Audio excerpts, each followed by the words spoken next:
So now is a continuation on soil health monitoring and soil-centric agribusiness. You realize in most of the things that I'm undertaking today, I'm talking about agribusiness. So how do you utilize soil to get at least a cent in the pocket?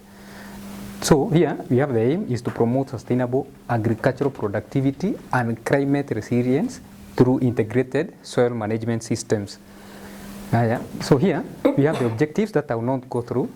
So here on introduction of soil health monitoring. So on this, there are various things that we need to do. We have to determine soil capacity to support crops and maintain environmental quality, as well as we provide ecosystem services. We on soil health monitoring, we also need to regulate and do evaluation on soil physical parameters like the structure, the chemical structures like the pH, as well as the biological properties like how Prof was explaining here, how these insects, once they are found in the soil, how beneficial are they? Some of them are beneficial as they help in aeration.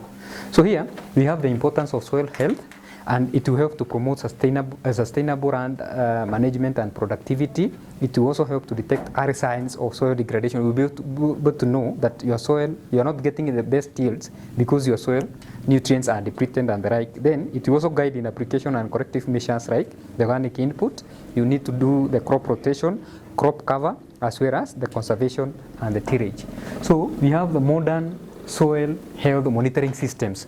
So under this, this one is taking us to something we call the AI, Internet of Things and Artificial Intelligence. So here, you can use your mobile. You see here, we have a wireless node. This is a sensor. It is, you plant your crop, but you bury that node under the soil. So this will be able to tell you, if this node will tell you the pH is too much, is so much acidic. Right now, if your crops are tea, you require to have acidic soils, and then you have to treat your soil to be acidic. Then it will now send whatever it will correct here through 4G, 5G, it will send it to the ground, and then once it gets to the ground, you can be able to access it using either the laptop or your phone. There are various benefits of real-time monitoring. We have data-driven decision making, and then we have to optimize irrigation and fertilization. Fertilization in this case we have talked about what my friend was talking about here. We now have to move from the inorganic farming, which really leads to soil depletion, and we move to organic farming, organic fertilizers. Instead of using DAP, which leads to soil being acidic, and then lowering fuels, you now embark and use the organic fertilizers. Then you need to reduce the nutrients. There is something that I was talking. If you now embark on using the drip irrigation, and you realize through the Internet of Things and the AI, you realize that your crops are becoming depleted with certain number with these nutrients like nitrogen. You require to dissolve that one in water, and then through drip irrigation or any other form of irrigation that you'll be using, you can supply it with the water.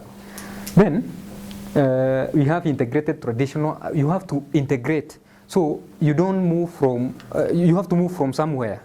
So from tradition, how are they doing it, and then how do you want to do it using the modern methods? So you have to combine the two.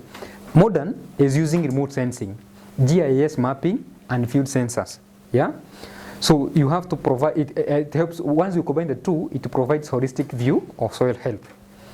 So the field assessment tools, there are various assessment tools that are found, and some of them are used to test the following. The key field assessment tools includes infiltration tests, then we have the streak tests, and then we have earthworm counts. So this is a table of comparison of the same and the method. So you can try to Google and see how is ring test used to do infiltration in soil, and the equipment that are required are there. So benefits of this field assessment. So infiltration test determines water absorption and retention.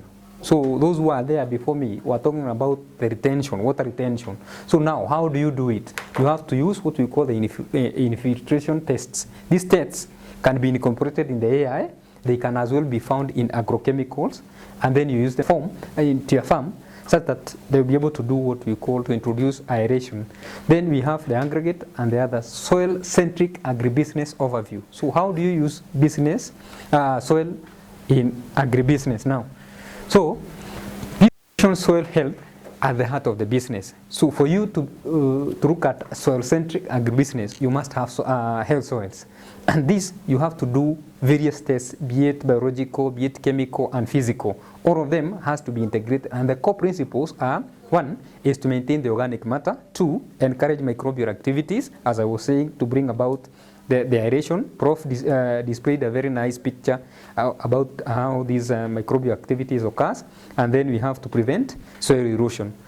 You can take guttering, you can plant crops, and the like. So economic opportunities in soil-centric agribusiness. So once you do soil-centric agribusiness, we have to look at the value chain, and innovation includes: one, use organic fertilizer as one of the one of the principles that you need, characteristics that you need to do. You need to do soil testing, and then you have to incorporate this thing that we are calling the agri-tech, use of Internet of Things and AI. All we are trying to bring about profitability as well as sustainability. So here are the challenges and policy gaps, all of them in this figure. So you need to bring about the policy incentives as well as the climate finance. You also need to do, so soil health monitoring and soil-centric agribusiness are key to sustainable food system. Once you have a health soil, you definitely have enough food, and therefore sustainable food system. So we move. So now, how do you understand soil fertility? Soil fertility. What is soil fertility? It is the soil ability to supply essential nutrients. In these nutrients, we have both macro and micronutrients. Macronutrients are required in large amounts, while micronutrients are required in small amounts. The ones that are required in large amounts, they are required for plants to thrive. They must be there. So now, organic input for soil fertility, we have compost, we have green manure, and we have biochar. These are things that were discussed by the facilitators who are there before me. So the benefits of organic amendments: once you use organic fertilizers and the rest, what do you expect? You boost the nutrients cycling and soil fertility, you improve soil structure and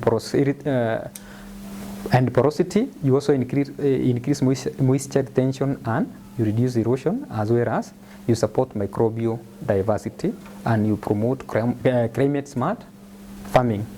So we have crop rotation and intercropping. This one we looked at it a while ago, so I will not go through it. It's the same thing. The technique is the same. You have mulching. How you can get water smart soil management. So in your farm, what can you do to retain soil? One is mulching.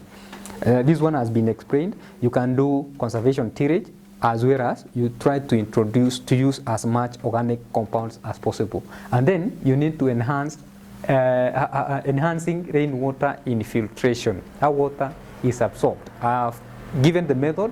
You can Google and see how those things work. We have contour farming, among many others. So soil carbon sequestering for climate mitigation. Soil store a vast amount of carbon, which is the key for mitigating the climatic change, and we have already given the reference there. So the key practices that you can use to do carbon sequestering is conservation of tillage. We can do the cover cropping, organic amendments, biochar, and composition addition.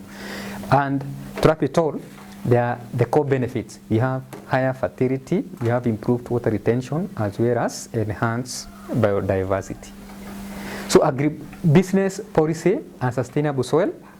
So soil credits reward carbon storage and biodiversity improvement. We have certificate and labeling. Then we have government incentives, which include subsidies. You can offer subsidies for organic inputs. We have training on soil regeneration. We have payment of ecosystem services, etc. We can as well have public and private partnership. You as an individual, you can partner with an institution like Egerton, and then you see what they are doing what they are doing in agriculture, and then you incorporate it in your own field. Sustainable practices that you need to carry out includes reduced tillage and reduced intention. We have balanced fertilization. We don't just put fertilizer. Even if you're using organic fertilizer, you don't just use your hand to measure the amount of fertilizer that is required by one plant. So you have to do some calculations, and then you have to know this one requires this amount at that time, continuous soil cover, and then you ensure there is organic waste recycling. So healthy carbon-rich soils from foundation of sustainable agriculture, climate resilience, and food security. Thank you.